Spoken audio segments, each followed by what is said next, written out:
pa bom začela danes malo drugače. Sem nameravala še pred pol ure. Cenjeni tovariš minister dr. Krajger, podpisana, onemogla in strta mati, si drznem postaviti za svojega sina in snaho, katera sta izginila iz mariborskih zaporov sredi meseca januarja leta 1946. Sledijo osebni podatki, ki jih bom anonimizirala. Vse dosedanje prizadevanje od naše strani je zaman. Zato s ponižnim in upajočim srcem obračam na vas in upam, da ne boste preslišali moje prošnje. Nekateri trdijo, da še živita. Če bi bilo to res. Zato mi srce ne da miru, ker sem čitala, da sta bila obsojena podpis za pomilostitev. Spominjam se vas kot našega najbližjega soseda, ko ste se igrali s svojimi starši in vem, da imate plemenito srce. Tudi vaša blaga pokojna mati je bila nekoč moja zvesta prijateljica, samo na žalost ni doživela vaše slave svojega sina. V imenu vaše blage matere vas upam prositi, pomagajte stari materi, ki srce noč in dan krvavi ob misli na izgubljenega sina. Če bi ne bila priklenjena na postelj, prišla bi do vas, vrgla bi se na kolena in ne bi ostala prej, dokler ne bi bila uslišana. Ko mi je okupator s četniki 13.3.45 ustrelil edino hčerko, osebni podatki, ki jih bom anonimizirala, kot partizansko komisarko, zato mi srce krvavi tudi ob tej izgubi. Zato vas še enkrat prosim, sporočite mi, če je moj sin živ ali mrtev.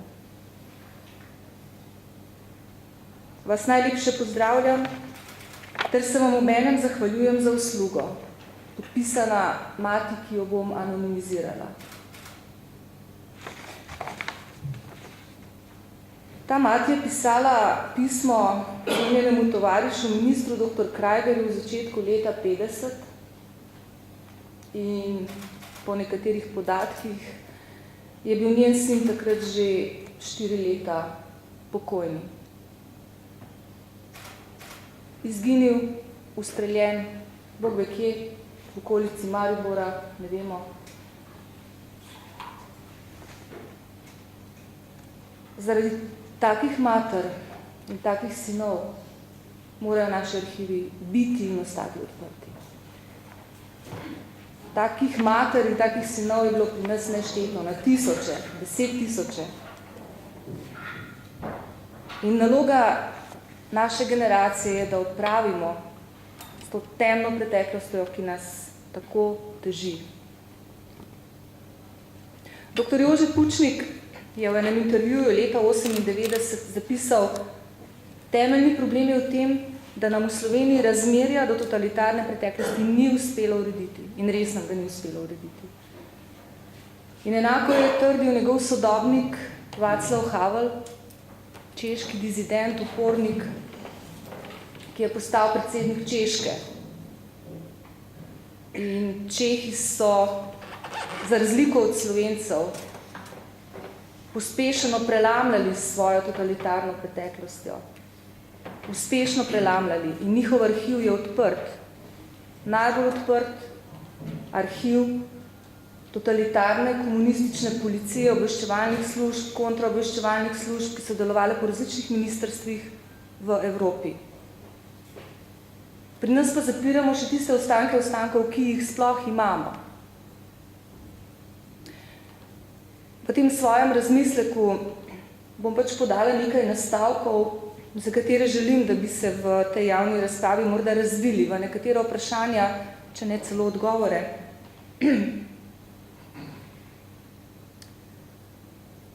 Od leta 2007 sem članica arhivske komisije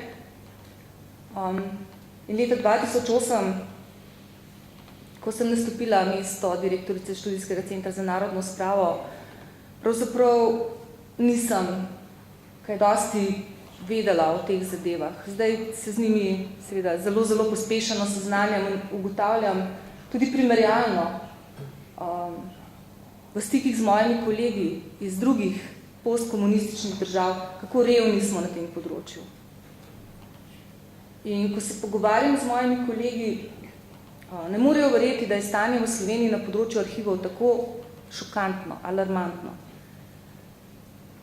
To nam je v petek povedal tudi predsednik Evropske platforme Spomina in vesti, gospod Lindblad,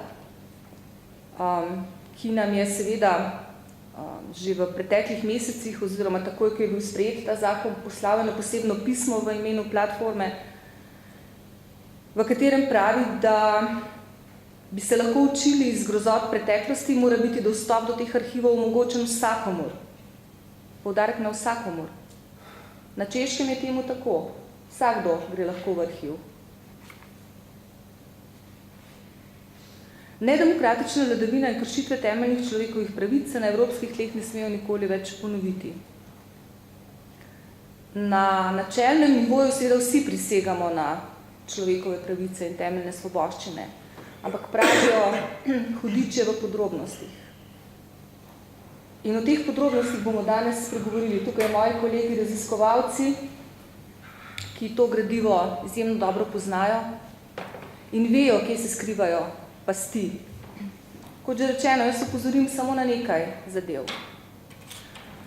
Poglejte, po zakonu iz leta 2006, obstoječem zakonu in odredbi, ki je bila sprejeta naslednje leto s strani vlade, bi morala Sova izročiti gradivo v arhiv Slovenije, pa ga ni. Izročeno je bilo šele v začetku leta 2013 in pred nekaj meseci, mislim, da je bilo to v marcu, če se ne motim, letošnjega leta, ponovno približno 1,3 tekočega metra gradiva. Tukaj zdaj javno sprašujem, ali ima Sova v svojih depojih še kakšno gradivo, ki bi ga po zakonu morala izročiti v arhiv Slovenije, da bi postalo javno dostopno.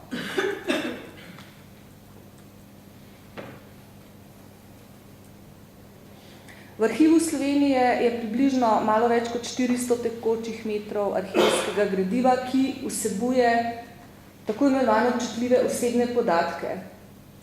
Gre za gradivo UDBE, OZNE, SDV, kakorkoli se je že imenovala in preimenovala, gradivo pravosodnih organov, represivnih organov, družbeno-političnih organizacij, Zveze komunistov, SZDL, Zveze borcev in tako naprej, ki ima nek poseben status v tem arhivu. Torej, gre za gradivo, ki je bilo pridobljeno z kršenjem človekovih pravic in to ni, poudarjam, to ni normalno arhivsko gradivo. Normalno v tem smislu, kot recimo zdaj poslušamo, da se primerjajo neki arhivi iz, ne vem, Velike Britanije ali Francije, torej iz držav z dolgo demokratično tradicijo. Mi smo imeli totalitarni sistem, mi smo imeli 3 totalitarne sisteme, edini izmed držav članic Evropske unije. In v vseh drugih državah, ki so imele to travmatsko, totalitarno izkušnjo, komunistično, imajo arhivi teh že prej naštetih služb in organizacij poseben status in tudi posebno varovanje. In to so naredili takoj, ko so bile te države osamosvojene, ustanovljene in tako dalje. Vsi dobro poznamo primer Stasijevega arhiva v Berlinu, ki hrani približno 111.000 kvadratnih tekočih metrov gradiva in ima seveda poseben status. Češki hrani približno 18.000 tekočih metrov. Slovaški približno 1600 tekočih metrov, mi pa kot že rečeno 400. Pa še to ne vemo, če je vse. Torej, to je eden od mojih razmislekov. Drugi razmislek pomislek, na katerega so opozarjali mnogi kolegi, pravniki recimo, se tiče načela enakosti. Enako obravnavamo enako, različno obravnavamo različno. Na to je opozoril dr. Jernej Letnar Černič. In glejte, žrtve in storilci pač niso enako. Žrtve so bile žrtve, si zaslužijo pravico, resnico, spomin. Storilci so bili pa storilci. In mnogi od njih so še živi, mnogi od njih so med nami. Nenazadnje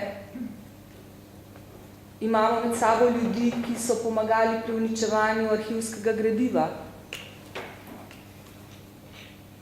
Nam se je dogajal kulturni genocid v 70-ih letih, že prej, v 80-ih letih.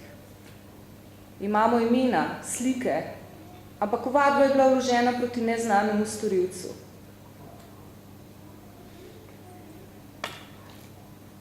A smo resni?